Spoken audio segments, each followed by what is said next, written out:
అగ్రరాజ్యం అమెరికా ప్రభుత్వంలో కీలక బాధ్యతలు చేపట్టిన టెస్లా బాస్ ఎలాన్ మస్క్ పై తీవ్ర వ్యతిరేకత వ్యక్తమవుతున్న విషయం తెలిసిందే.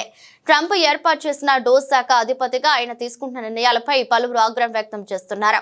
టెస్లాను బహిష్కరించాలంటూ అమెరికాలోని కొన్ని ప్రాంతాల్లో నిరసనలు జరిగాయి. ఈ నేపథ్యంలో అమెరికా అధ్యక్షుడు డొనాల్డ్ ట్రంప్ కీలక నిర్ణయం తీసుకున్నారు. బాయ్కాట్ టెస్లా వేళ మస్క్ కు మద్దతుగా టెస్లా కారును కొనుగోలు చేయాలని నిర్ణయించారు. ఈ విషయాన్ని ట్రంప్ ట్రూత్ సోషల్ మీడియా వేదికగా ప్రకటించారు. ఈ సందర్భంగా ఎలాన్ మస్క్ పై ట్రంప్ ప్రశంసలు కురిపించారు.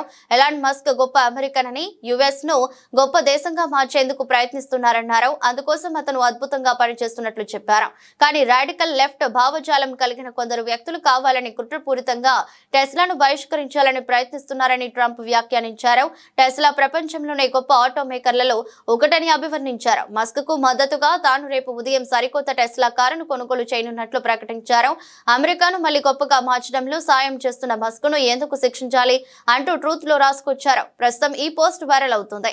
ఈ పోస్ట్ కు టెస్లా బాస్ కూడా స్పందించారు. అధ్యక్షుడికి కృతజ్ఞతలు తెలిపారు.